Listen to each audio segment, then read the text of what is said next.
Assalamualaikum warahmatullahi wabarakatuh. Innal hamdalillah nahmaduhu wa nasta'inuhu wa nastaghfiruh wa na'udzu billahi min shururi anfusina wa min sayyiati a'malina. Man yahdihillahu fala mudilla lahu wa man yudlil fala hadiya lahu. Asyhadu an la ilaha illallah wahdahu la syarika lahu wa asyhadu anna Muhammadan abduhu wa rasuluh. Qala Allah Ta'ala fi kitabihil karim, ya ayyuhalladzina amanu taqullaha haqqa tuqatih wa la tamutunna illa wa antum muslimun. Amma ba'd. Ikhwatul Islam, a'azzani Allah wa iyyakum. Sesungguhnya memahami Al-Quran dan hadis adalah nikmat yang sangat besar yang Allah berikan kepada seorang hamba. Mengapa demikian? Karena Al-Quran dan hadis adalah sumber kebahagiaan manusia, sumber hukum, sumber akidah. Maka Allah memerintahkan kita untuk memahami Al-Quran. Allah berfirman, afala yatadabbaruna al-Quran am ala qulubin aqfaluha, dalam surat Muhammad.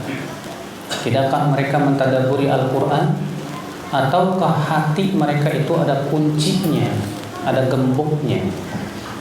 Artinya orang yang tidak mau mentadaburi Al-Quran berarti hatinya itu ada gemboknya. Allah juga menyebut, berfirman, walaqad yassarna al-Qur'ana lidzikri fahal min mudzakir, dalam surat Al-Qamar. Sungguh kami telah memudahkan Al-Quran untuk dipelajari. Maka adakah orang yang mau mempelajarinya? Maka tanda seorang hamba yang diinginkan kebaikan adalah hamba tersebut berusaha ingin mengkaji Al-Quran dan hadis. Rasulullah sabda, man yuridillahu bihi khairan yufaqihu fid-din. Siapa yang Allah inginkan kebaikan untuknya, Allah faqihkan dia di dalam agama. Rasulullah SAW mendoakan orang yang mempelajari hadis. Dalam hadis mutawatir yang dikutip oleh At-Tirmidzi dan yang lainnya. Dan hadis ini diriwayatkan oleh hampir 20 sahabat.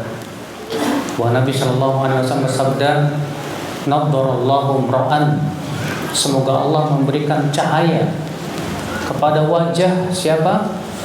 Sami'a maqalati, kepada wajah orang yang mendengar sabdaku. Fa wa'aha, lalu ia memahaminya. Wa hafidhaha, lalu ia menghafalnya. Wa addaha kama sami'a, lalu ia menyampaikan seperti yang ia dengar. Nah, perhatikan ya. Nabi di sini mendoakan ya, supaya orang yang mempunyai sifat ini supaya di wajahnya diberikan cahaya di dunia dan akhirat. Siapa dia? Yang mendengar sabda Rasulullah, hadis. Yang kedua, wa'aha, memahaminya. Yang ketiga, menghafalnya. Yang keempat, wa'addaha kama sami'a, menyampaikan seperti yang dia dengar. Subhanallah, kata Islam, azani Allah wa iyyakum. Makanya fadlun azim, keutamaan besar bagi mereka yang mempelajari Al-Quran dan hadis Nabi sallallahu alaihi wasallam. Demi Allah, tidak ada yang lebih penting dan tidak ada yang lebih mulia dari mengkaji Al-Quran dan hadis Nabi sallallahu alaihi wasallam. Kenapa? Karena Al-Quran dan hadis itu syariat Allah. Dengan Al-Quran kita mengenal Allah. Dengan Al-Quran dan hadis kita mengenal sifat-sifat Allah, perbuatan-perbuatan Allah, syariatnya yang sangat luar biasa adil. Dengan kita mempelajari Al-Quran dan hadis yang akhir Islam, kita akan mengetahui akhir Islam bagaimana sunnah Rasul Shallallahu Alaihi Wasallam. Makanya akhir Islam, azani Allah wa iyyakum, bersyukurlah kepada Allah yang memberikan kepada kita keinginan kuat untuk mengkaji Al-Quran dan hadis. Banyak orang yang fokus belajar kitab madhab, tapi ternyata kurang semangat belajar langsung Al-Quran dan hadis. Dengan alasan katanya Quran dan hadis masih mentah, kalau kitab ulama sudah matang. Ini sebuah pendapat yang aneh, yang sangat aneh. Kenapa? Karena pendapat ulama, perkataan ulama, pemahaman ulama bukan wahyu. Tidak sama dengan Al-Quran dan hadis yang pasti benar. Maka dari itulah ya Islam azani Allah wa iyyakum.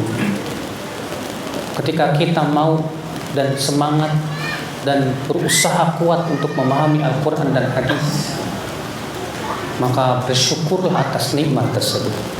Kata Syekh Utsaimin, "Idza ra'aita Allah manna 'alaika bil hirsi fi talabil ilm." Kalau kamu melihat Allah telah memberikan kepada kamu semangat untuk menuntut ilmu, mengkaji agama ini, fahmadillah, syukurilah nikmat Allah tersebut. Karena ini nikmat yang tidak bisa dibandingkan dengan apapun juga di akhirat Islam. Terlebih akhi, ketika kita diberikan oleh Allah pemahaman yang sahih. Pemahaman yang sahih itu nikmat segala-galanya sudah. Banyak orang belajar Al-Quran, belajar hadis, tapi ternyata tidak diberikan oleh Allah pemahaman yang sahih. Rasulullah SAW ketika mensifati orang Khawarij, apa kata Rasulullah?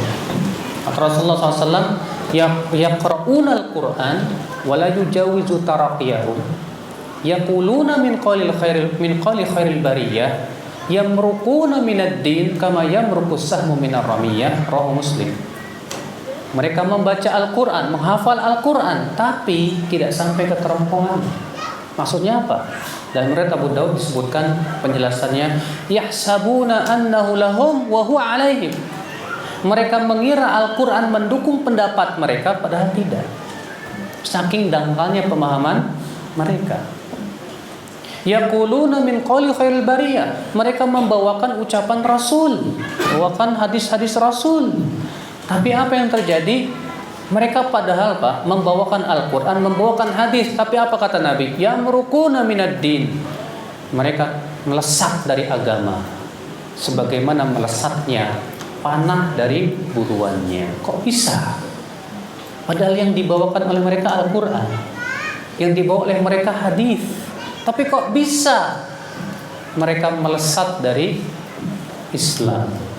Jawabnya satu, pemahamannya yang salah, pemahamannya yang dangkal. Maka dari itu ya akhi, ketika kita diberikan oleh Allah pemahaman yang sahih, wallahi itu nikmat yang besar sekali. Ada 3 perkara akhi yang menyebabkan pemahaman kita sahih. Ada 3 perkara yang menyebabkan pemahaman yang kita sahih insyaallah. Apa itu yang pertama? Niat yang sahihah, niat yang benar di dalam mengkaji Al-Quran dan hadis dalam menuntut ilmu. Apa niat antum? Niat antum ketika menuntut ilmu adalah dalam rangka mencari kebenaran. Tapi kalau niatnya salah, susah. Kalau antum niatnya mencari pembenaran, susah. Beda kan? Ada orang yang niatnya cari kebenaran, yang satu niatnya mencari pembenaran.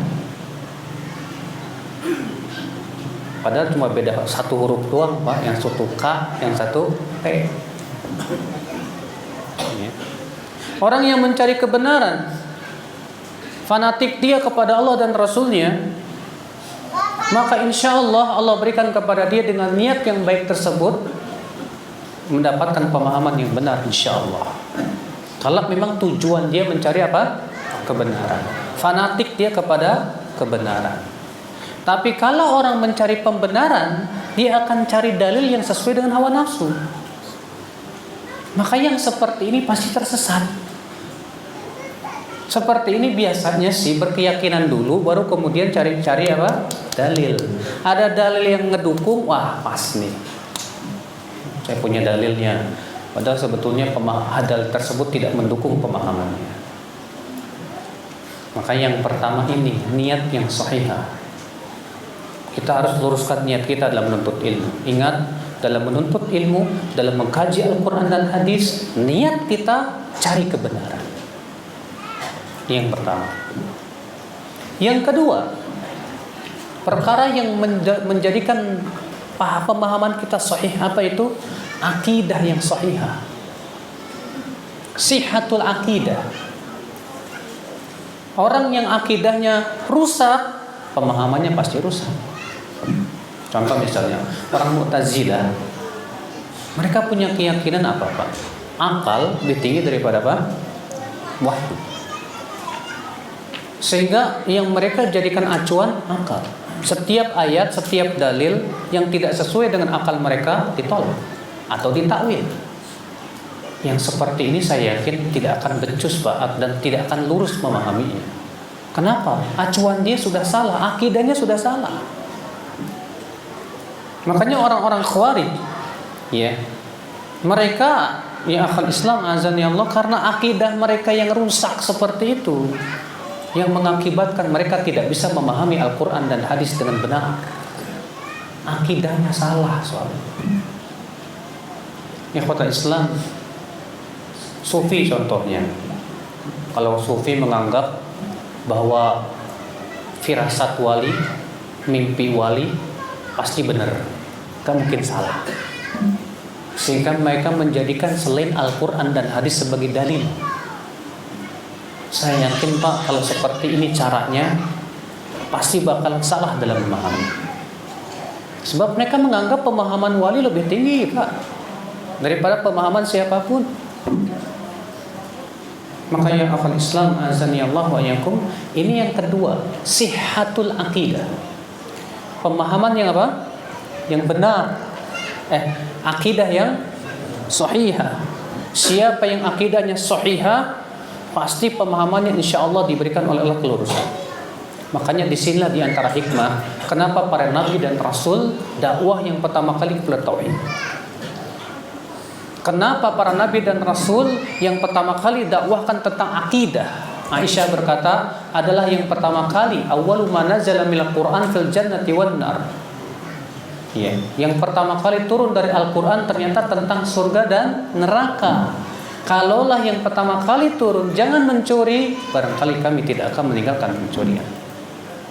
Ya akhi, di antara hikmah, kenapa harus akidah dulu? Kenapa harus tauhid dulu? Ternyata itu mempengaruhi lurusnya pemahaman kita terhadap Al-Quran dan hadis Nabi SAW. Makanya semakin lempeng akidahnya, insya Allah semakin lempeng pemahamannya. Tapi semakin bengkok akidahnya, pemahamannya juga semakin bengkok. Pengaruh banget Pak, sihatul akidahnya yang kedua. Yang ketiga, apa? Guru yang sunnah, ustadz yang betul-betul berpegang kepada sunnah dan lurus pemahamannya. Makanya Imam Ahmad mengatakan, tidak ada nikmat yang paling besar bagi seorang pemuda kecuali diberikan oleh Allah kepada dia guru yang berpegang kepada sunnah, guru yang mengikuti manhaj salaf. Demi Allah Pak, itu rezeki yang luar biasa. Makanya alhamdulillah, kalau antum selama ini alhamdulillah berguru kepada ustadz-ustadz yang masya Allah lurus keilmuannya, kuat keilmuannya, demi Allah Pak, itu nikmat yang luar biasa sekali Pak. Maka pegang kuat-kuat Pak. Cari selektif ya, dalam mencari guru nggak boleh sembarangan. Cari yang betul-betul akidahnya sahihah, manhajnya lurus, sehingga kita tidak menyimpang ya akal Islam azan ya Allah ya. Banyak orang tidak selektif dalam mencari guru. Akibatnya pengaruh terhadap pemahaman dia. Maka dari inilah Pak, 3 sebab yang insya Allah membantu kita untuk diberikan oleh Allah pemahaman yang sahih. Ya. Akhir Islam azan ya Allah ya. Kemudian akhi, di dalam memahami Al-Quran dan hadis Nabi SAW, tentunya ada alat-alat yang harus dimiliki. Dalam memahami Al-Quran dan hadis Nabi SAW ada alat-alat yang harus dimiliki. Iya. Apa itu? Al-Quran bahasa apa Pak? Bahasa Sunda apa bahasa Indonesia? Nah, bahasa Arab. Hadis bahasa apa Pak? Nabi berbicara dengan bahasa apa Pak? Bahasa Arab. Para ulama kitabnya rata-rata bahasa apa Pak? Bahasa Arab. Berarti mutlak harus bisa bahasa Arab. Yeah. Harus bisa bahasa Arab. Bahasa Quran, bahasa hadis, bahasa ulama. Kenapa sih kita umat Islam nggak bangga kalau kita bisa bahasa Arab? Kalau bisa bahasa Inggris saja, waswis wuswes was cacis cacis, wah kayak banget gimana gitu. Ya akhi, manfaat belajar bahasa Arab tuh besar sekali. Bahkan Imam Syafi'i pendapat beliau apa coba? Siapa muslim yang tidak bisa bahasa Arab berdosa. Jadi Imam Syafi'i pendapatnya belajar bahasa Arab itu fardu ain bukan fardu kifayah. Antum megang mazhab Syafi'i bukan? Dosa gitu antum. Ya. Ini akhwat Islam mazhabnya. Semangatlah belajar bahasa Arab. Siapapun yang sudah masuk dalam dunia dakwah wajib belajar bahasa Arab. Aneh kan kalau ada ustadz nggak bisa bahasa Arab? Nah, ustadz memang tugas ustadz apa sih? Tugas ustadz itu memahamkan manusia tentang Al-Quran dan hadis. Sementara Al-Quran dan hadis bahasa Arab. Udah gitu dia nggak bisa bahasa Arab. Aduh Pak. Sebaiknya kalau antum punya ustadz yang nggak bisa bahasa Arab, suruh dia, ustadz belajar bahasa Arab kamu. Wajib kamu itu. Fardu ain buat dia. Ya. Kenapa? Masalahnya dia kan pasti berfatwa. Syarat fatwa itu apa kata Imam Syafi'i? Di antara syarat fatwa an yakuna aliman bil lughatil arabiyyati wa asalibiha. Betul-betul berilmu tentang bahasa Arab. Harus. Makanya ya akal Islam azani Allah wa yakum. Jangan semangat dulu pengen jadi ustadz kalau antum nggak bisa bahasa Arab. Semangat dulu deh belajar bahasa Arab dah. Cuma masalahnya Pak, buat belajar bahasa Arab itu butuh kepada apa Pak? Kejantanan Pak. Iya. Kadang di awal belajar bahasa Arab ramai yang hadir tuh sampai 100 tuh. Lewat sebulan mulai berkurang. Lewat 3 bulan mulai tinggal setengah. Setahun tinggal 5. Ya Allah. Kenapa coba Pak? Karena banyak yang tidak punya sifat jantan. Artinya sulit sedikit mundur gitu. Gak berani menghadapi tantangan. Makanya benar kata Syekh Bakar Abu Zaid dalam kitab Hilyah Talibil Ilm, ketika menyebutkan tentang sifat yang harus dimiliki oleh penuntut ilmu apa? Tamatta bi sifati rujulah. Hendaklah kamu mempunyai sifat jantan dalam menuntut ilmu. Artinya berani menghadapi kesulitan dalam menuntut ilmu. Jangan sulit dikit mundur. Salah. Kalau sempat tuh nggak bisa Pak. Ayo hafalin sorof. Aduh pusing dah. Besok nggak hadir lagi udah. Nah nggak jantan nih. Nggak berani menghadapi apa? Tantangan dan kesulitan dalam menuntut ilmu Allah Subhanahu Wa Taala. Selamanya dia nggak bakalan bisa seperti itu. Nih alat yang paling penting bahasa Arab. Iya. Sebab dengan bahasa Arab antum akan bisa merujuk kitab-kitab para ulama, syarah-syarah hadis, tafsir-tafsir Al-Quran, kitab-kitab yang lainnya bahasa Arab. Antum mau belajar usul fikih nggak bisa bahasa Arab, nggak bisa. Antum mau belajar ilmu hadis nggak bisa bahasa Arab, nggak bisa. Mau belajar ilmu Al-Quran, ulumul Quran nggak bisa bahasa Arab, nggak bisa. Susah. Makanya mutlak bahasa Arab. Siapapun yang ingin memahami ilmu din dengan dalam wajib belajar bahasa Arab. Harus belajar bahasa Arab. Mutlak itu. Ikhwatul Islam azani Allah wa iyyakum. Nah, ini alat. Belum lagi alat yang lain, belajar usul fikihnya, belajar ilmu hadisnya, belajar ulumul Qur'annya. Nah, yang seperti ini harus Sebab kalau kita ingin memahami Al-Quran dan hadis tapi alatnya tidak paham, bagaimana kita akan tahu bahwa ini perintah sifatnya wajib atau sunnah? Dari mana kita tahu bahwasannya sesuatu itu haram atau bukan? Dari mana kita tahu apakah itu umum atau bukan? Kalau kita tidak belajar ilmu hadis, kalau kita tidak belajar ilmu usul fikih. Makanya siapapun yang ingin, bagaimana sih Ustadz supaya mudah memahami Al-Quran dan hadis? Saya katakan, kalau pengen mudah, belajar ilmu alatnya. Belajar apa? Ilmu alatnya. Ya. Kalau sudah belajar ilmu alatnya, apa yang kita lakukan? Yaitu kita berusaha untuk terus memperdalam pengetahuan kita terhadap Al-Quran dan hadis Nabi Sallallahu Alaihi Wasallam. Namun akhi, yang harus diperhatikan adalah juga kita berusaha untuk menuntut ilmu itu sesuai dengan sunnah Rasul. Syekh Bakar Abu Zaid berkata, al-ilmu ibadah. Ilmu itu ibadah. Sedangkan ibadah syaratnya 2. Yang pertama apa? Ikhlas. Yang kedua apa? Sesuai dengan contoh Rasul. Tapi antum nuntut ilmu ikhlas? Ikhlas. Yang kedua, antum nuntut ilmu caranya sesuai dengan contoh Rasul enggak? Banyak di antara kita yang belum paham. Terus gimana dong menuntut ilmu sesuai dengan contoh Rasul? Ini penting.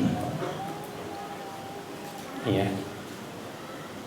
Kalau mau mengkaji tentang bagaimana Rasulullah SAW memberikan kepada umatnya tata cara menuntut ilmu, panjang sekali. Sebenarnya sudah terdapat dalam kitab-kitab para ulama sih, Pak. Ya. Namun secara ringkas. Dalam hadis yang sudah saya sebutkan tadi itu sebetulnya di antara manhaj aja. Bahwa Nabi bersabda, "Nadharallahu ra'a sami'a maqalati fa hafidhaha wa wa'aha wa hafidhaha wa addaha kama sami'a." Semoga Allah memberikan cahaya kepada wajah orang yang mendengar sabdaku. Lalu apa? Lalu memahaminya. Lalu apa?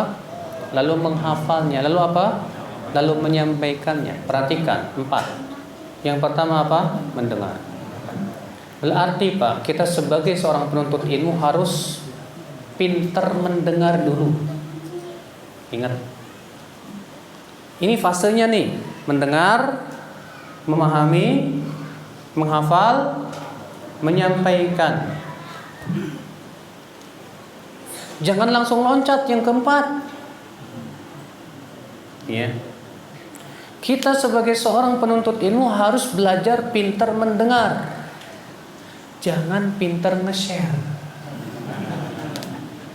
Kalau nge-share pintar, Pak. Share, kopas. Makanya banyak LC, Pak. Langsung copas.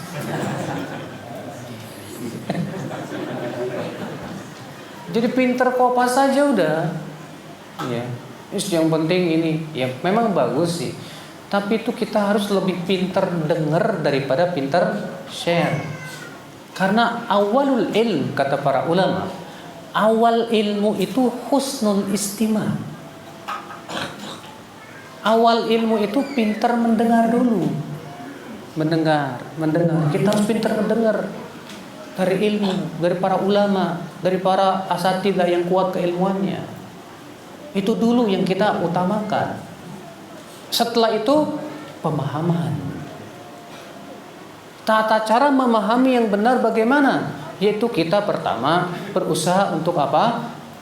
Berguru kepada ustadz yang benar-benar apa? Kuat akidahnya, lurus manhajnya, kuat keilmuannya. Supaya apa? Supaya pemahaman kita benar. Baru kemudian kita berusaha untuk menghafalnya, menguasainya. Baru setelah itu, setelah kita kuasai betul, baru kita sampaikan kepada orang lain. Nah inilah ya akhwat Islam. Azani Allah wa iyyakum. Jadi ya akhi, dalam menuntut ilmu ingat, Yang pertama apa dulu Pak? Pinter mendengar. Jadi jangan pinter nge-share ya, pinter ngedengar dulu. Baik, akhwat Islam, azani Allah wa iyyakum, kita lanjutkan. Iya. Jadi tadi kita sudah sebutkan metode di dalam menuntut ilmu. Ya, telah kita sebutkan tadi. Kita harus betul-betul berusaha untuk husnul istima', hasanul istima'. Ya, betul-betul kita pintar mendengar. Ya, kemudian kita berusaha untuk memahami dan pemahaman yang apa? Yang sahih. Ketahuilah ya akhwat Islam, a'azani Allah wa iyyakum. Memahami Al-Qur'an dan hadis Nabi sallallahu alaihi wasallam tentunya harus mengikuti metode para ulama dalam kitab-kitab mereka. Apa itu metode para ulama di dalam memahami Al-Qur'an dan hadis Nabi sallallahu alaihi wasallam? Ada metode yang ini sangat urgen sekali Pak di dalam memahami Al-Quran dan hadis Pak. Apa itu? Bahwa jam'un nusus fi mawdu'in wahid, yaitu metode mengumpulkan semua dalil dalam satu tema. Mengumpulkan semua dalil dalam satu apa? Tema. Ini penting banget Pak. Syu'bah bin Al-Hajjaj berkata, al-babu idza lam yujma' turuquhu lam yatabayyan muraduhu. Ilmu itu kalau tidak dikumpulkan jalan-jalannya, maka belum jelas maksudnya apa. Ya. Mengumpulkan jalan-jalan hadis dan lafaz-lafaz itu penting, super penting dalam ilmu hadis dan super penting dalam ilmu fikih. Ya. Dalam ilmu hadis, dengan cara mengumpulkan jalan-jalannya, akan tahulah hadis ini, apakah hadis ini berilat atau tidak. Atau ilat itu artinya penyakit yang tersembunyi yang bisa merusak keabsahan hadis. Dengan cara dikumpulkan jalan-jalannya akan ketahuan apakah riwayat ini yang rajih marfu sampai ke Rasulullah atau mauquf sampai ke para sahabat. Apakah di situ ada perselisihan para perawinya atau tidak dari sisi sanadnya. Sehingga dari situ kita akan ketahuan mana syadz, mana munkar, mana mahfudz, mana ma'ruf. Dari situ juga kita akan mengetahui mana mudraj. Ya, dengan cara dikumpulkan semua jalan-jalannya tersebut. Akhwat Islam, azani Allah wa iyyakum. Ya. Secara matan, ketika kita matannya kita kumpulkan semua dalam satu tema, maka di sini pun juga pemahaman sesuatu yang sangat penting sekali kita akan temukan di situ. Contoh, dari mana kita akan tahu hadis ini umum, adakah yang mengkhususkannya? Kalau bukan dengan cara mengumpulkan nas. Makanya para ulama terdahulu Pak, mereka sangat luar biasa sekali dalam hal ini. Yahya bin Ma'in, pernah dengar Yahya bin Ma'in? Ulama hadis terkemuka loh. Masa nggak tahu? Temannya Imam Ahmad. Kasihan antum ini, ya. Kenalnya pemain sepak bola. Nama-nama ulama besar nggak kenal, sayang sekali Pak. Kita itu harus lebih kenal ulama kita daripada bintang film, main bola, ya kan? Yahya bin Ma'in ini termasuk ulama jarh wa ta'dil dan termasuk mutasyaddidin, ekstrim dan keras sekali. Iya. Yahya bin Ma'in ini Pak, semangat untuk mengumpulkan hadis ini dalam satu tema luar biasa sekali. Pernah suatu ketika Yahya bin Ma'in pergi ke Baghdad menemui Musa At-Tabuzaki. Kemudian Yahya berkata, aku ingin mendengar dari engkau hadis-hadis Hammad bin Salamah. Kata Musa, Emang kamu nggak pernah dengar hadis-hadis Hammad bin Salamah? Kata Yahya bin Ma'in, saya sudah mendengar dari 17 jalan dan kamu yang ke-18. Kata Musa Tabuzaki, apa yang kamu lakukan dengan banyaknya jalan itu?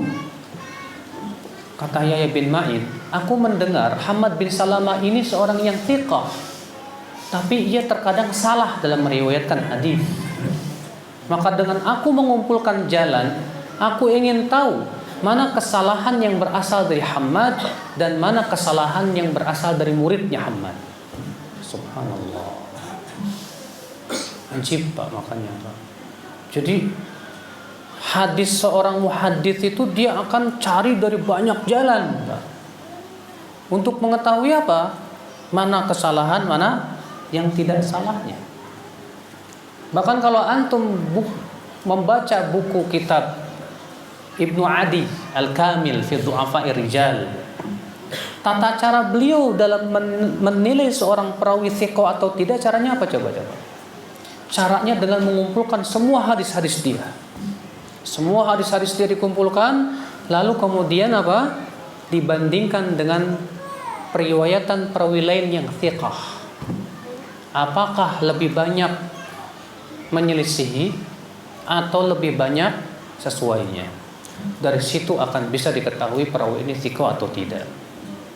Memang subhanallah ya akhwal Islam, mengumpulkan nas itu penting sekali Mas. Sangat penting sekali.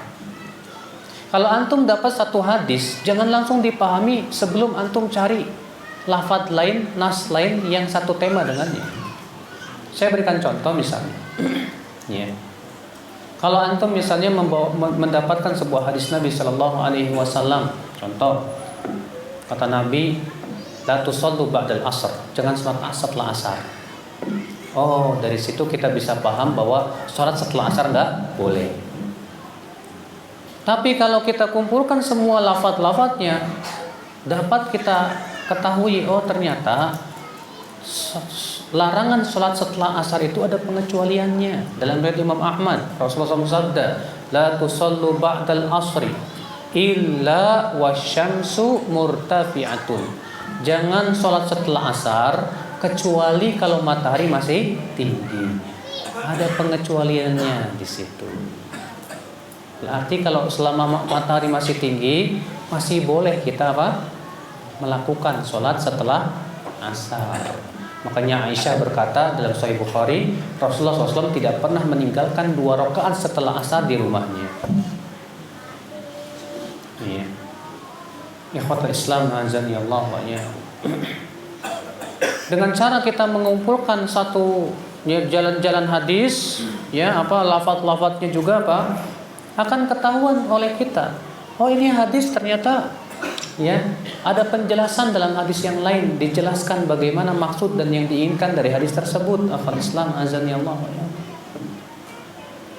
Sebuah contoh misalnya yang akhwat Islam, ya hadis yang berhubungan dengan masalah jenggot, masalah isbal, itu saling menafsirkan satu sama lainnya.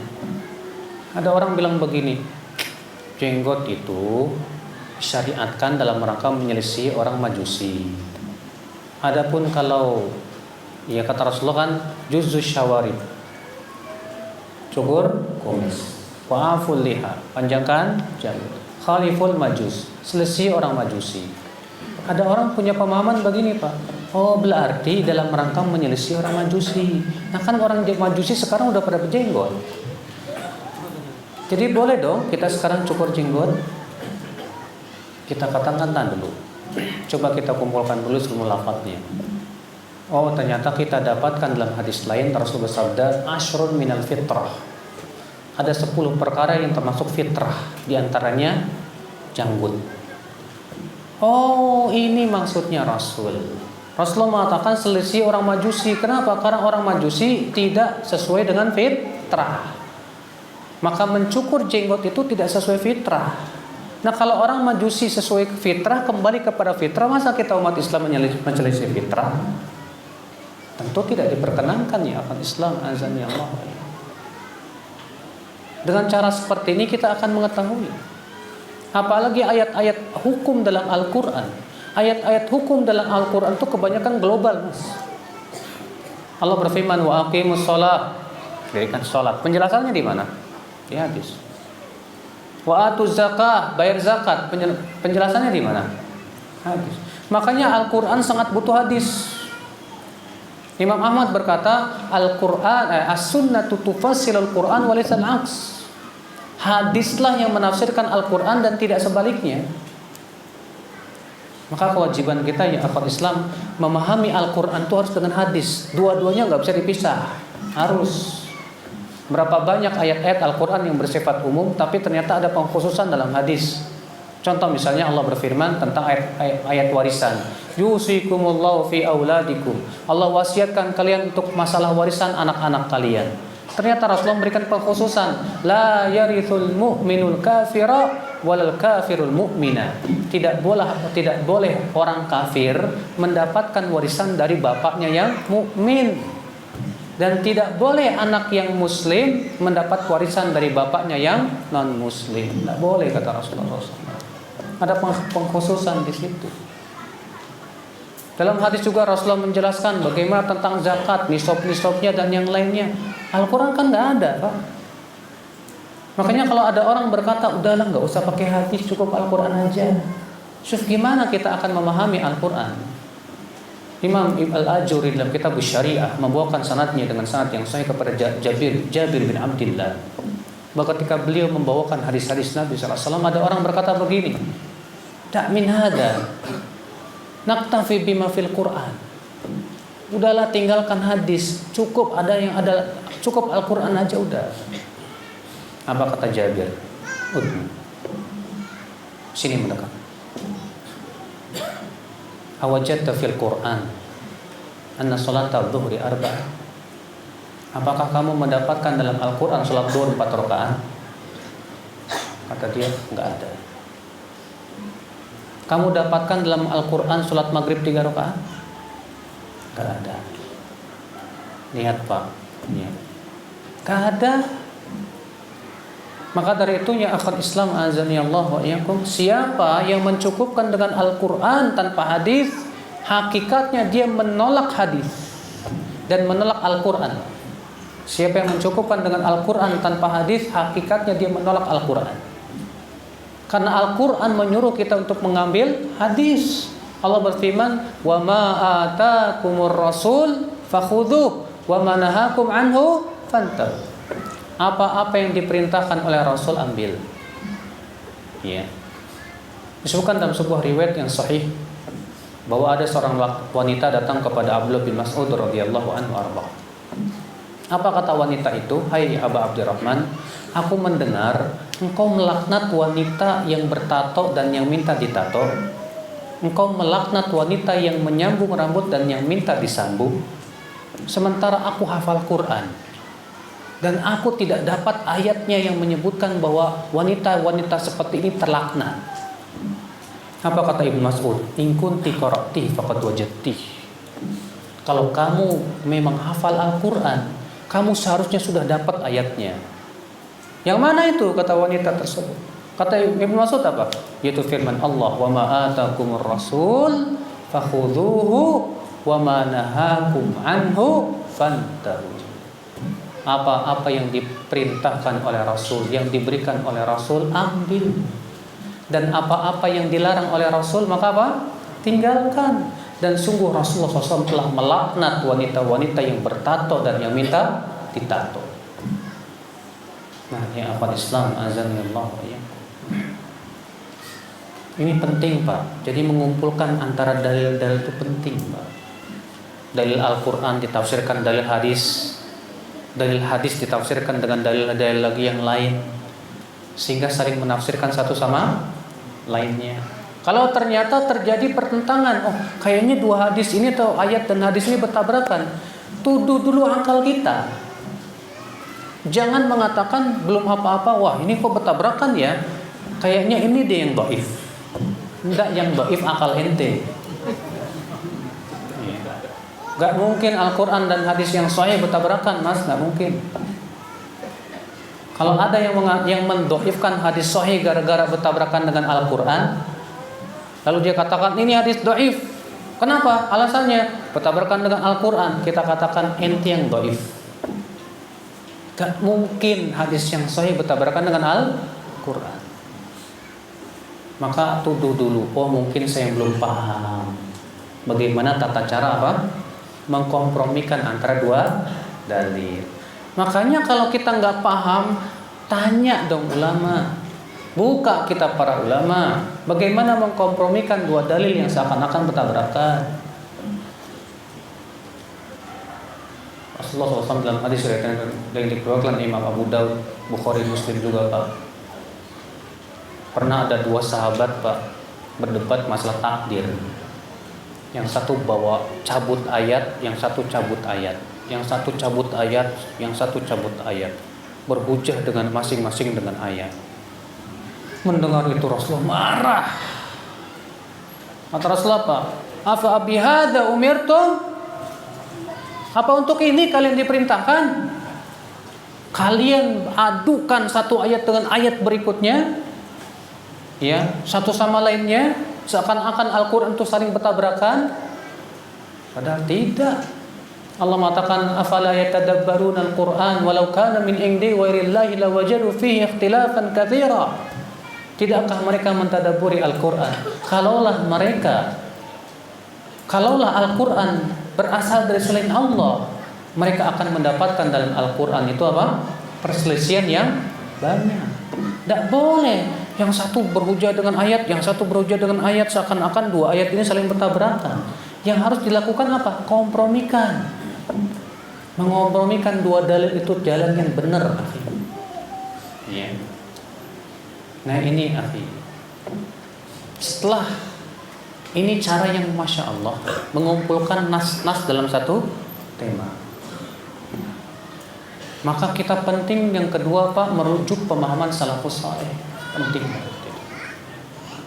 Imam Asy-Syatibi dalam kitab Al-Muwafaqat berkata begini, kullu dalilin syar'iyyin, ya, binisbati li amali sahabah la yakhlu min thalathi halat. Setiap dalil syariat dilihat dari praktek para sahabat dan pemahaman mereka, itu tidak lepas dari tiga. Tidak lepas dari apa? Dari tiga. Keadaan yang pertama, dalil amila bihi sahabah, dalil yang diamalkan oleh para sahabat pada setiap keadaan atau pada banyak keadaan. Dalil yang diamalkan dan dipraktekkan oleh para sahabat pada setiap keadaan atau pada banyak keadaan. Yang kedua, dalil yang diamalkan oleh para sahabat secara jarang, tidak terus menerus, tidak continue. Yang ketiga, dalil yang tidak ada satupun sahabat yang mengamalkannya.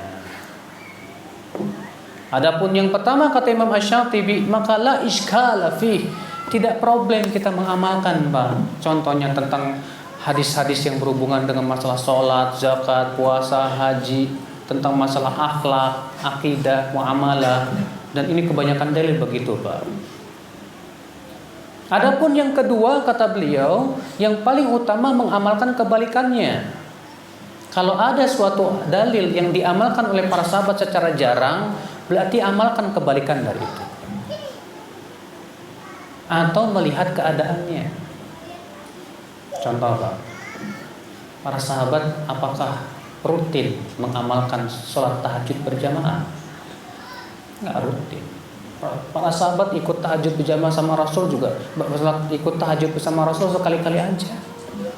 Rasul pun juga tidak mengajak-ngajak kok. Ibnu Mas'ud pernah sekali-kali ikut, ya, nyoba ikut tahajud sama Rasul, kapok.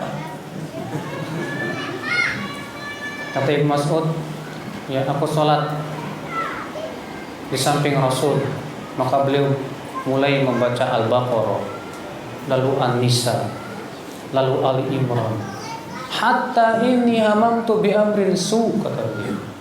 Sampai-sampai aku punya niat buruk. Apa itu Ibnu Mas'ud? Mau keluar aja capek. Masya Allah. Apakah sepeninggal Rasulullah para sahabat mensyariatkan tahajud berjamaah? Tidak ada. Sekali-kali antum sama istri misalnya, nggak masalah. Tapi jadikan rutinitas. Bukan seperti itu yang diamalkan para sahabat. Kadang kan banyak ya di antara saudara-saudara kita itu bikin tahajud berjamaah sebulan sekali, misalnya seminggu sekali. Mana dalilnya? Mana pemahaman para sahabatnya? Kalau sholat taraweh betul, itu menjadi sebuah ijma para sahabat semuanya. Ya. Adapun yang ketiga, yaitu dalil yang tidak ada satupun sahabat mengamalkannya, jangan diamalkan. Contoh, ada 10 orang masuk ke masjid. Lalu yang satu berkata, kita sholat tahiyat masjidnya berjamaah aja yuk. Loh, ajib. Kenapa? Kan kata Rasulullah, sholat berjamaah lebih baik daripada sholat sendirian. 27 kali lipat tuh. Ayo kita sholat berjamaah, tapi sholat apa? Antum ketawa. Menurut antum bener nggak kayak gini Pak Muani? Saya yakin antum akan ketawa. Kok lucu sih? Masa tahiyat masjid berjamaah? Ya, betul. Kenapa? Karena memang tidak seperti itu para sahabat mengamalkan. Apa ada para sahabat sholat tahiyat masjid berjamaah? Tapi kan hadisnya umum Ustaz. Sholat berjamaah lebih baik daripada sholat sendirian 27 kali lipat. Tuh umum, mencakup semua hadis, semua sholat. Ayo. Betul. Dalil yang umum tetap harus melihat kepada praktek para sahabat. Tidak boleh sembarangan. Rasul bersabda misalnya lain. Man shalla alayya salatan wahidah sallallahu alaihi biha asyra. Siapa yang bersalawat kepadaku dengan sekali salawat, Allah akan bersalawat untuknya 10 kali. Saya mau bikin salawat sendiri Salawat apaan? Nama saya Badrus Salam, salawat Badriyah. Misalnya kita katakan, apa benar para sahabat mengamalkan seperti itu, Pak? Apakah ada para sahabat memahami hadis tersebut dengan cara bikin salawat sendiri? Ada? Pernah dengar Pak salawat Abu Bakar? Nggak ada. Salawat Zaid bin Sabit. Zaid bin Sabit ini loh penyair ulung dari kalangan sahabat. Sampai-sampai Rasulullah mendoakan supaya syairnya dikuatkan dengan Ruhul Kudus. Zaid bin Sabit syairnya luar biasa Pak. Tapi kita nggak pernah mendengar Zaid bin Sabit mengubah syair untuk bersalawat untuk Rasulullah. Namanya salawat Zaidiyah misalnya. Nggak ada.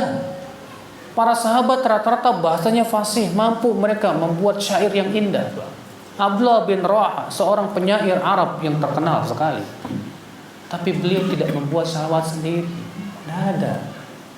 Bahkan semua sahabat yang meriwayatkan tentang salawat, mereka berkata apa? Mereka berkata kepada Rasulullah, ya Rasulullah, qad arafna as-salam alaik, fa kaifa nusalli alaik. Wahai Rasulullah, kami sudah mengetahui bagaimana cara mengucapkan salam kepada engkau ya Rasulullah. Lalu bagaimana bersalawat kepada engkau? Tuh lihat, para sahabat nanya ke Rasulullah, bagaimana bersalawat? Di Indonesia Pak, salawat banyak banget Pak. Saya pernah dengar ada seorang ustadzah di surau ceramah, ibu-ibu ada 12.000 salawat. Padahal hadis tentang salawat yang sahih cuma 8 Pak, atau lebih. Yang di Indonesia macam-macam kan Pak, ada sholawat badriyah, sholawat nariyah, sholawat apa lagi tuh, ya, Allah macam-macam lah. Ya. Kemudian bikin keutamaan-keutamanya sendiri.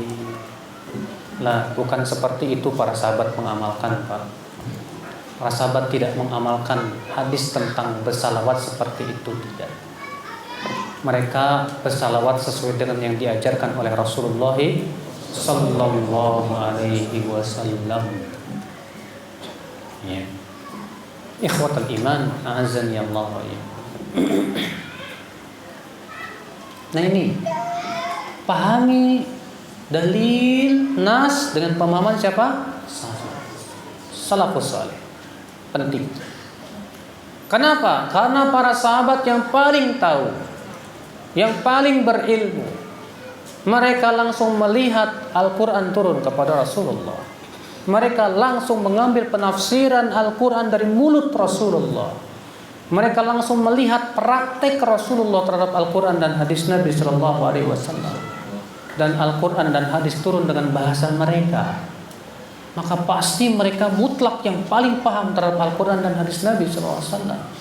Makanya Ibnu Abbas ketika berkata kepada orang-orang Khawarij, apa kata Ibnu Abbas? Ji'tukum min indi ashabi Rasulillah sallallahu alaihi wasallam wa alaihim unzilal Qur'an wa hum a'lamun nasi bih. Tuh lihat. Aku datang dari para sahabat. Aku datang dari para sahabat. Dan kepada para sahabat Al-Qur'an turun. Dan mereka yang paling tahu tentang penafsirannya. Makanya siapa saja yang tidak mengambil penafsiran para sahabat pasti sesat. Pasti sesat. Wajib melihat penafsiran para sahabat terhadap Al-Quran dan hadis Nabi Sallallahu Alaihi Wasallam. Harus Pak, harus. Mau tidak mau harus. Setelah sahabat kita lihat tabi'in. Setelah tabi'in kita lihat para ulama setelahnya yang kuat keilmuannya yang Islam. Agar kita lurus pemahaman kita terhadap Al-Quran dan hadis Nabi Sallallahu Alaihi Wasallam. Makanya Ibnu Katsir dalam muqaddimah tafsirnya berkata, fa idza qila laka ma ahsanu turuqit tafsir, apabila ada yang bertanya kepada engkau, apa sih cara petafsir yang paling bagus? Qila, jawablah. Yang pertama, an yufassal Quran bil Quran. Tafsirkan Al-Quran dengan Al-Quran. Fa illam tajid, kalau kamu tidak menemukan maka tafsirkan Al-Quran dengan hadis yang sahih. Kalau tidak menemukan maka tafsirkan Al-Quran dengan pendapat para sahabat. Kalau tidak ada maka tafsirkan Al-Quran dan pendapat para tabi'in. Kalau tidak ada baru kita kembali ke bahasa Arab yang fasih. Gak bisa bahasa Arab Ustaz. Ya, udah payah dah kalau bisa bahasa Arab Pak. Iya. Ikhwatul Islam, azani Allah wa ya. Kata Ibnu Katsir apa? Wa amma tafsir Al-Qur'an bi mujarradir ra'yi fa haram. Adapun menafsirkan Al-Qur'an sebatas dengan ra'yu, pendapat, maka itu hak hukumnya haram. Haram Pak. Menafsirkan Al-Qur'an dengan pendapat kita sendiri. Tak boleh. Iya. Di Indonesia banyak banget Pak penafsiran dengan roh itu Pak. Ya. Ada yang menafsirkan wallahu yad'u ila daris salam. Daris salam itu katanya berasal dari dar dan salam. Dar artinya negara, salam artinya Islam. Jadi yang dimaksud dengan Darussalam itu negara Islam. N11. Anjir. Padahal Darussalam itu surga. Darussalam itu nama daripada apa? Allah berfirman lahum darussalamu inda rabbihim. Bagi mereka Darussalam. Darussalam itu artinya apa? Nama surga. Kalau ditafsirkan negara Islam. Iya. Pemahaman siapa coba itu? Kalau bukan pemahaman sendiri. Hati-hati Pak. Banyak orang nafsirin seenaknya aja. Iya. Dari Al-Quranul Karim. Orang liberal ngambil Al-Quran juga, tafsirin sendiri. orang Qadariyah ngambil Al-Quran tafsirin sendiri, orang Jabariyah sama juga. Kalau kita tidak berpegang kepada penafsiran manhaj salaf, pasti kita tersesat jalan. Makanya akhi, ya, peganglah manhaj salaf di dalam memahami Al-Quran dan hadis Nabi SAW. Berkata Al-Auza'i, alaika bi atharis salaf wa in rafadakan nas wa iyyaka wa ara'ar rijal wa in zakhrafuhu laka bil qaul.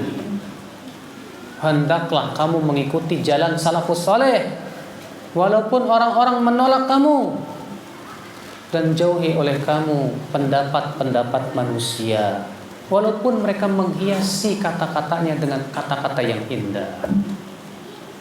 Nah ini akhi azani Allah wa iyyakum. Ya. Jadi secara ringkas inilah ya akhi bagaimana tata cara memahami apa? Al-Qur'an dan hadis. Secara ringkas. Kalau secara panjang ya antum belajar ilmu alatnya tadi. Ya, bahasa Arabnya, usul fikihnya dan yang lainnya. Pelajari. Ya, Masya Allah, alhamdulillah. Baik, saya kira cukup sampai di sini. Kita buka tanya jawab. Ustaz, apakah dibenarkan untuk mencari atau mendatangi guru spiritual yang meminta dam? Artinya bayar denda untuk jadi murid. Ajib. Kok begini Pak? Ini gaya sangat tidak sesuai dengan gaya salafus saleh Pak. Mana ada para sahabat mau berguru sama Rasul suruh bayar dam? Mana ada para tabiin berguru kepada para sahabat bayar dam? Nggak ada. Kalau syaratnya harus hafal sekian-sekian nggak masalah, ada. Imam Malik, siapa yang mau jadi muridnya wajib hafal Muwatta dulu. Yang nggak hafal Muwatta nggak boleh duduk di majelisnya. Imam Malik tuh. Kalau seperti itu nggak masalah, itu memang dilakukan. Ini minta dam, ayo. Kamu wajib bayar denda ya. Ya, kamu jadi murid saya harus bayar denda. Udah nggak usah berguru sama dia Pak. Itu jelas ahli bid'ahnya itu. Enggak seperti itu Rasulullah SAW mengajarkan kita ya. Apa Islam azani Allah wa ya. Ya. Apakah dibenarkan untuk melakukan mandi dengan air doa dari beliau agar diberikan kesembuhan? Atau untuk membuang kesialan? Apa itu termasuk kesyirikan Ustaz? Kalau meruqyah dengan membacakan Al-Quran di air, na'am, ada hadis riwayat Abu Daud Rasulullah melakukan itu. Ya, Rasulullah SAW pernah membacakan Al-Quran di air lalu diguyurkan ke orang yang sakit itu. Boleh tak apa-apa? Atau doa-doa tertentu diminumkan, enggak masalah kata para ulama. Cuma yakini dulu, nih benar orang soleh apa enggak nih? Masa dia minta-minta dam gantung aja? Ajaran siapa itu? Ya. Berguru di mana dia? Kata Syekh Saleh Fauzan, kalau kamu mau berguru dengan seseorang, lihat pertama dia berguru kemana. Penting Pak, karena berguru itu sangat berpengaruh. Di mana belajarnya? Lihat Pak, sebab tempat belajar pun sangat apa? Berpengaruh. Siapa kawan-kawannya yang dekat dengannya? Karena yang namanya burung pasti kumpulnya sama kawanannya.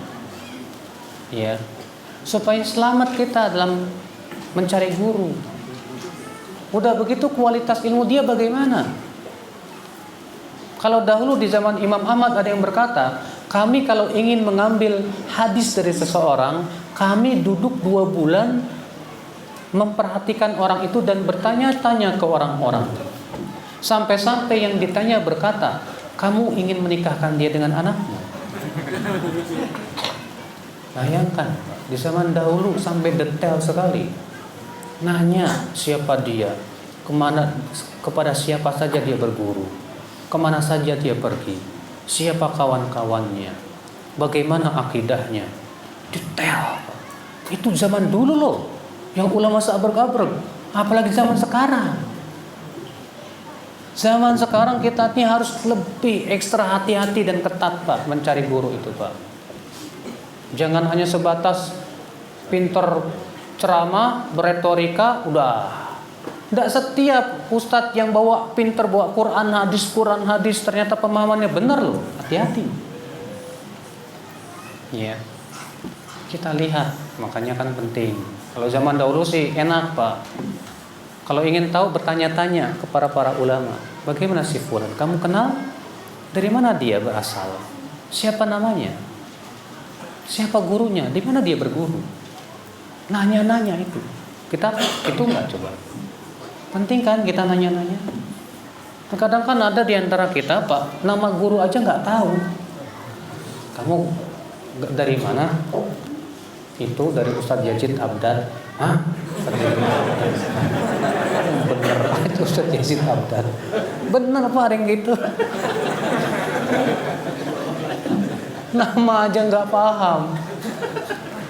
Kita kalau berguru itu pahami dulu guru kamu siapa. Namanya siapa, asalnya dari mana, penting loh Pak. Ya.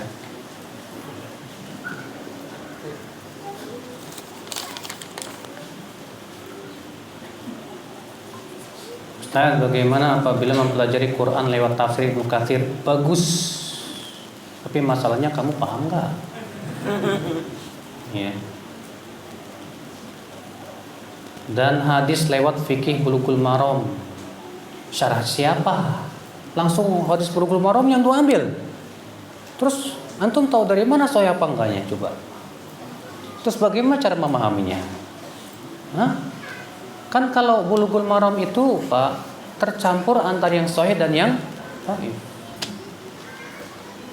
Sekarang kalau misalnya antum ada ustaz di bawahnya ada footnote takhrij sahih, alhamdulillah. Tapi cara memahaminya ya pahami sendiri ustaz. Uish, kamu siapa? Gak bisa.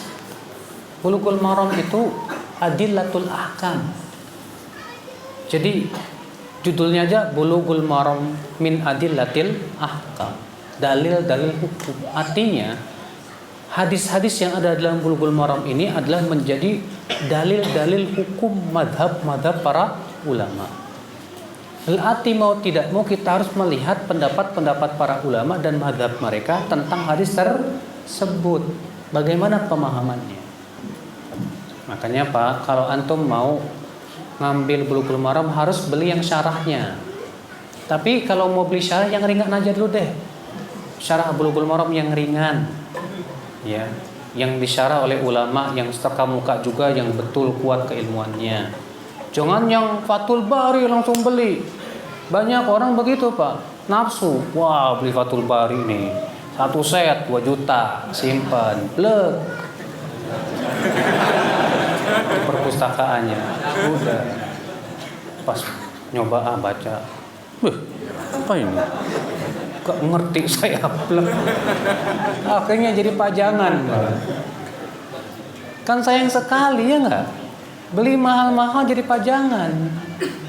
Karena kita nafsu doang. Iya. Makanya di sini dalam mau beli buku juga harus ada manajemen yang benar, Pak. Supaya buku tersebut memang bermanfaat buat kita. Ya akhir Islam azan ya Allah wa yakum.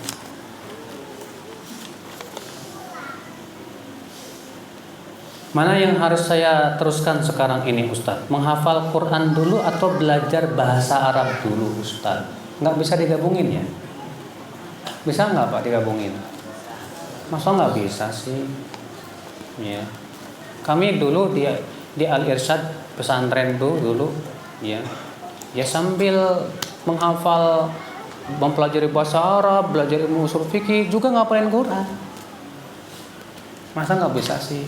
Kalau bisa ya sambil lah, sambil ngapalin Quran, sambil belajar bahasa Arab. Aduh Ustaz, saya nggak bisa seperti itu Ustaz. Oh ya udah, kamu punya target nggak ngapalin Al-Quran berapa tahun? Harus punya target dong. Targetnya saya ngapalin Quran 2 tahun Ustaz. Selesai itu saya mau belajar bahasa Arab. Fadhol, silahkan. Al-Quran dulu baru bahasa Arab. Tapi kalau kamu tidak punya target, tidak tahu Ustaz, saya ngapalin Quran mungkin 20 tahun. Ya. Kapan belajar bahasa Arabnya kalau begitu? Iya. Harus ada target.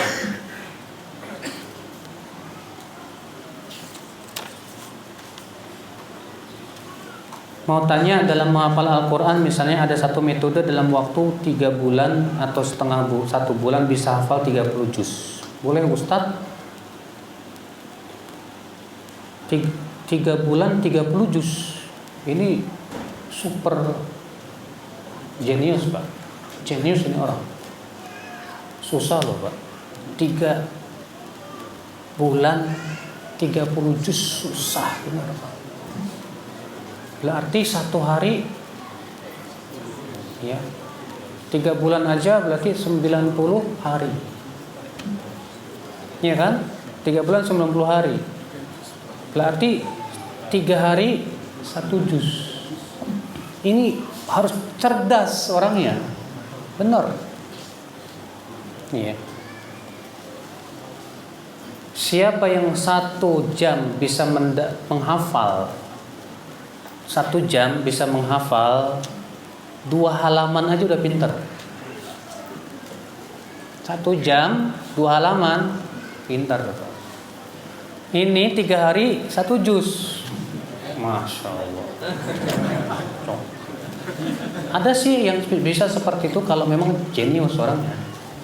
Tapi kalau yang agak-agak kurang, puyeng lah. Makanya akal Islam, kalau di Sulawesi sana ada tahfidz Syatibi itu paling cepat 10 bulan hafal Quran. Itu anak kelas 5 SD. Kelas 5 SD dia menghafal Quran dalam 10 bulan. Tapi itu pun juga kurang mungkin. Harus ditambah lagi setahun pemutkinan. Iya. Di zaman sekarang yang 3 bulan 30 juz, aduh hampir tidak ada. Kecuali kalau kayak sekaliber Syekhul Islam Ibnu Taimiyah mungkin ya. Ibnu Taimiyah itu ngapalin Muwatta itu dalam 1 hari, Pak. Ya.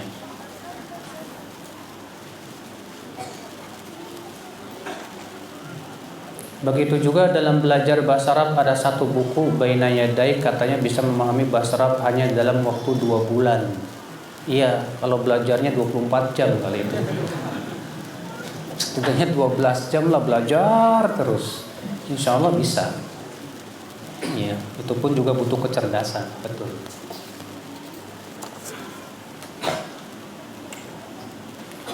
Betul tidak kalau hadis yang dhaif itu bid'ah?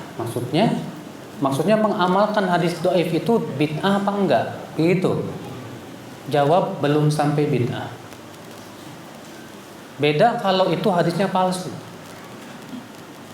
Kenapa Pak? Karena hadis dhaif sama hadis palsu beda. Hadis palsu adalah hadis yang ada dalam sanadnya perawi pendusta, kadzab. Sedangkan hadis dhaif itu ada 2 sebab. Sebab yang pertama terputusnya sanad. Sebab yang kedua gugurnya perawi. Cacatnya perawi. Terputusnya sanad antara fulan dan fulan berarti ada rantai perawi yang hilang. Perawi yang hilang ini siapa? Bisa jadi thiqah, bisa jadi gak thiqah. Kemungkinannya sama-sama kuat. Berarti karena kemungkinannya sama-sama kuat namanya meragukan. Paham tidak Pak? Meragukan. Jadi ada kemungkinan benar, ada kemungkinan salah. Kemungkinan benar dan salahnya sama kuat, meragukan. Karena ini meragukan, sementara dalam hadis da'ma yaribuka, tinggalkan yang meragukan kepada yang tidak meragukan. Berarti hadis dhaif itu tidak sama dengan hadis palsu. Maka ya kalau ada orang yang mengamalkan hadis dhaif, apakah kita cap amalnya bid'ah? Belum. Kita hanya sebatas mengatakan makruh atau setidaknya ya tidak disyariatkan, tapi belum sampai kepada apa? Bid'ah. Karena ada iya dan tidaknya masih apa? Masih 50-50. Ya, paham nggak Pak? Nah itu ya, akhwat Islam azani Allah wa iyyakum.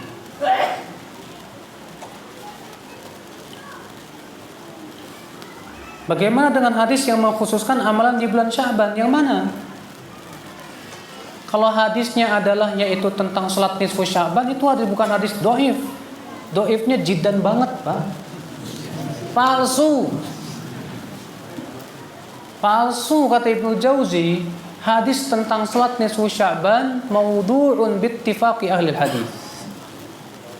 Hadis tentang salat nisfu Sya'ban itu palsu dengan kesepakatan seluruh ahli hadis. Makanya Imam Nawawi dalam kitab fatwanya tegas mengatakan bahwa salat nisfu Sya'ban bid'atun madmumatun. Bid'ah yang tercela. Imam Nawawi. Ya. Maka dari itulah ya akhwan Islam azani Allah. Betul memang ada hadis yang menyebutkan tentang keutamaan malam nisfu Sya'ban, betul ada hadisnya sahih. Nah, sekarang boleh enggak Ustaz saya menghidupkan dengan beribadah? Ini yang menjadi perselisihan para ulama. Kalaupun mau menghidupkan, jangan bikin ritual khusus. Ya. Yang jelas ini butuh juga contoh dari Rasulullah dan para sahabat. Wallahu a'lam.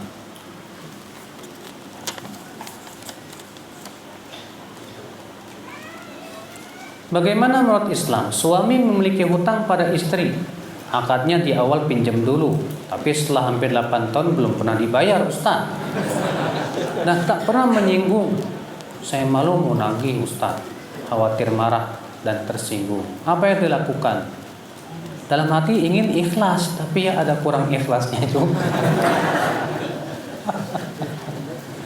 Bu, kalau suami ibu miskin udah kasih aja lah.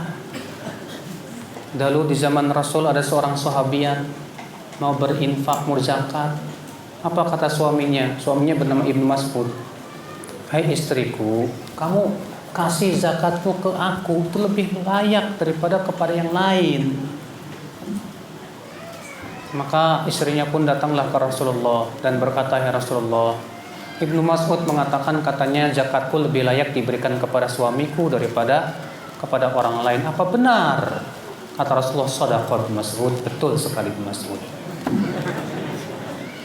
Jadi ya, kalau suaminya modal dengkul, istrinya kaya raya, istri boleh ngasih sedekah buat suami, boleh, nggak apa-apa.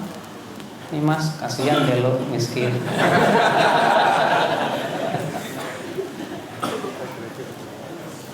Tapi enggak Ustaz, suami saya kaya tapi nggak mau bayar utang. Iya. Ya, memang begitulah istri Pak. Kalau duit suami apa? Milik istri. Duit istri milik suami. Duit istri milik dia.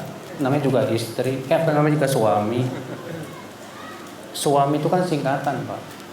SUAMI. Semua uang adalah milik istri. Kata orang. Ya Bu, ya. Kalau memang ibu takut, ya udahlah. Ya. Lagian suami kan udah banyak ngasih sama ibu, sudah banyak berbuat kebaikan. Udah ikhlasin aja lah. Ya. Nah, kalau misalnya belum ikhlas juga ya udah, Mas tahu nggak Mas? Ada satu dosa yang di hari kiamat tetap ditagih sama Allah. Mas. Apa tuh istriku? Utang Mas.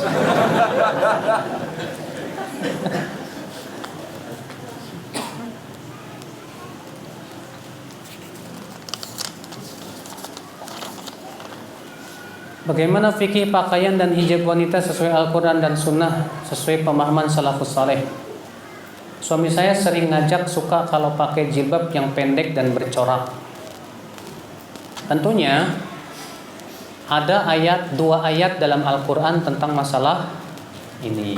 Yang pertama ayat kerudung, itu dalam surat An-Nur. Allah berfirman, wal yadribna bi khumurihinna ila juyubihinna. Hendaklah mereka memakai kerudung-kerudung mereka sampai ke dada-dada mereka. Jadi kerudung itu bahasa Arabnya apa? Khimar, jamaknya khumur. Adapun dalam surat Al-Ahzab ayat 59 itu ayat jilbab. Allah berfirman, ya ayuhan nabi, Qul li azwajika wa banatika wa nisa'il mu'minina yudnina 'alaihinna min jalabibihinna. Hai Nabi, katakan kepada siapa?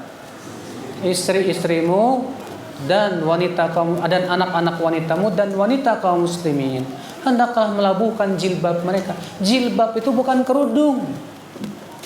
Jilbab itu kata para ulama baju kurung yang besar yang menutupi seluruh tubuh. Itu jilbab. Salah kaprah kalau dikatakan jilbab itu kerudung, Mas. Jadi akhirnya sebagian orang salah, sebagian perempuan jilbabnya lebar tapi celana. Ya, kita katakan itu mah baru pakai kerudung, belum pakai jilbab. Jilbab itu baju kurung yang lebar yang menutupi seluruh tubuh. Syaratnya apa kata para ulama? Tidak boleh tipis, harus tebal, tidak boleh membentuk, lebar. Ya. Kemudian pakaian itu tidak boleh menjadi hiasan. Karena Allah mengatakan wala yubdina zinatahunna. Janganlah para wanita memperlihatkan perhiasan-perhiasan mereka.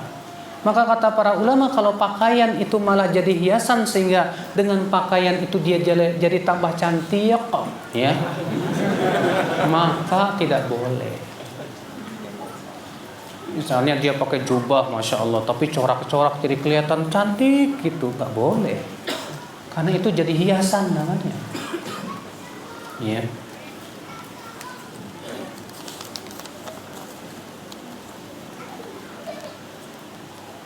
Bagaimana barang siapa yang mencari ilmu yang seharusnya karena Allah, namun ia tak mempelajari bukan karena Allah, ya.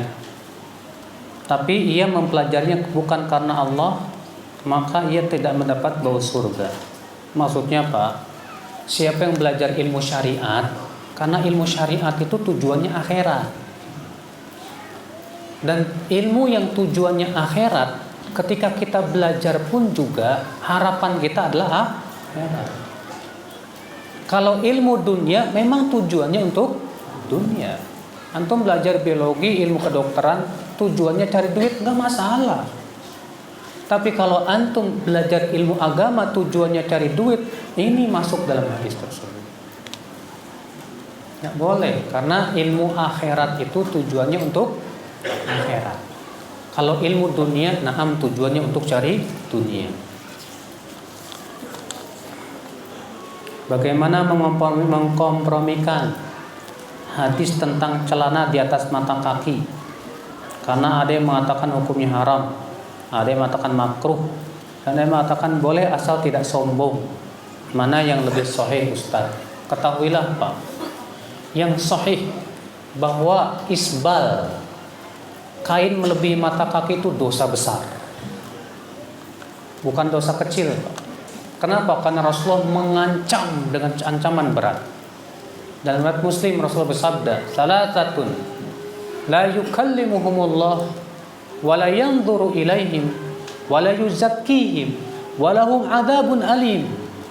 Ada 3 orang yang tidak akan dilihat oleh Allah, tidak akan diajak bicara oleh Allah, tidak akan disucikan oleh Allah, dan bagi dia azab yang pedih. Yang pertama, al-mannan lima a'ta, yang mengungkit-ungkit pemberiannya. Yang kedua, al-musbil izarahu, yang memakai kain melebihi mata kaki. Yang ketiga, al-munafiq sil'atahu bil halafil kadhib, yang melariskan barang dagangannya dengan sumpah dusta. Lihat Rasulullah merendengkan isbal dengan dosa-dosa. Ancamannya juga besar itu, Pak. Itu menunjukkan dosa besar. Kalau ada orang berkata, boleh kalau nggak sombong. Dasarnya hadis Abu Bakar. Coba sebutkan hadis Abu Bakar. Abu Bakar berkata kepada Rasulullah, "Ya Rasulullah, inna izari yastarkhi." Hai Rasulullah, sarung saya ini suka melorot ke bawah. Wa inni ata'ahadu, dan aku berusaha untuk apa? Kalau setiap melorot kayak diatasin lagi. Apa kata Rasulullah kepada Abu Bakar? "Ya Abu Bakrin, innaka lasta mimman yaf'alu khuyala." Hai Abu Bakar, kamu tidak melakukan itu karena sombong. Tuh lihat, Abu Bakar nggak sombong jadi boleh. Aduh Mas. Coba kita lihat hadis lain ya. Kita kumpulin dulu. Sebutkan dalam hadis yang sahih yang diriwayatkan oleh Imam Ad-Darimi, bahwasanya Rasulullah SAW melihat seorang laki-laki yang kainnya terseret ke tanah. Lalu Rasulullah berjalan cepat mengejarnya. Lalu Rasulullah bersabda, "Ittaqillah, bertakwa kamu kepada Allah. Warfa' thawbak, angkat kainmu." Apa kata orang ini? Dengarkan. "Ya Rasulullah, inna rijli ahnaf wa inna rukbataya tastok." Hai Rasulullah, kaki saya ini cacat, dan saya kalau berjalan dengkul saya beradu. Saya malu kelihatan ya Rasulullah. Apa kata Rasulullah? Dengarkan jawabannya. Kullu khalqillah hasan, irfa' thawbak. Setiap ciptaan Allah bagus, angkat kainmu. Orang ini ternyata nggak sombong kan? Alasan dia apa tadi? Hah? Karena cacat, malu, bukan karena sombong, Pak. Lalu apa makna sombong dalam hadis Abu Bakar tadi? Ibnu Abdul Bar mengatakan maknanya kamu melakukan itu sengaja. Adapun kalau kamu tidak sengaja, maka itu tidak sombong. Makanya Rasulullah dalam riwayat Abu Daud juga menjelaskan dengan lafaz iyyak wal isbal fa innal isbal minal makhilah. Jauhi oleh kamu isbal, karena isbal itu sendiri sudah termasuk kesombongan. Maka dari itu Pak, beda dong sama Abu Bakar yang dijaga naik dengan sengaja dilorotin. Kok mau disamain sama Abu Bakar sih? Salah Bapak sekalian. Iya.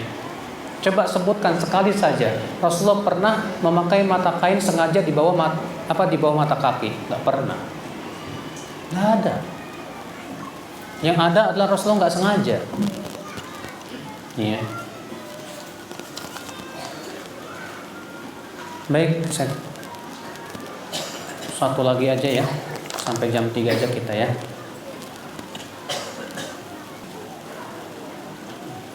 Ana suka mengucapkan minal aidin wal faizin. Itu hadis bukan atuh. Itu kan asalnya orang Indonesia, Pak. Di Saudi nggak dikenal minal aidin wal faizin. Kalau di Saudi seringnya apa? Taqabbalallahu minna wa minkum kullu am wa antum bi khair. Cuma masalahnya boleh enggak? Iya, banyak ulama berpendapat kalimat apapun yang menunjukkan kepada tahniah silahkan. Selama itu sifatnya tahniah, karena yang disebutkan dalam hadis karena para sahabat dahulu yuhanni ba'dhum ba'dha, saling memberikan selamat. Maka kalau kita ucapkan taqabbalallahu minna wa minkum, boleh. Ditambah taqabbalallahu minna wa minkum kullu 'am wa antum bi khair, boleh. Ditambah lagi minal aidin wal faizin, enggak masalah. Iya. Karena tujuannya adalah tahniah. Tujuannya apa? Memberikan selamat saja, enggak masalah. Ya, wallahu a'lam. Semoga yang saya sampaikan bermanfaat Bapak sekalian. Yang benar itu semuanya dari Allah, dan yang salah itu karena kekurangan ilmu saya dan dari syaitan. Mohon maaf bila ada kata-kata yang tak berkenan di hati. Subhanakallah bihamdik, asyhadu an la ilaha illa anta, astaghfiruka wa atubu ilaik. Wassalamualaikum warahmatullahi wabarakatuh.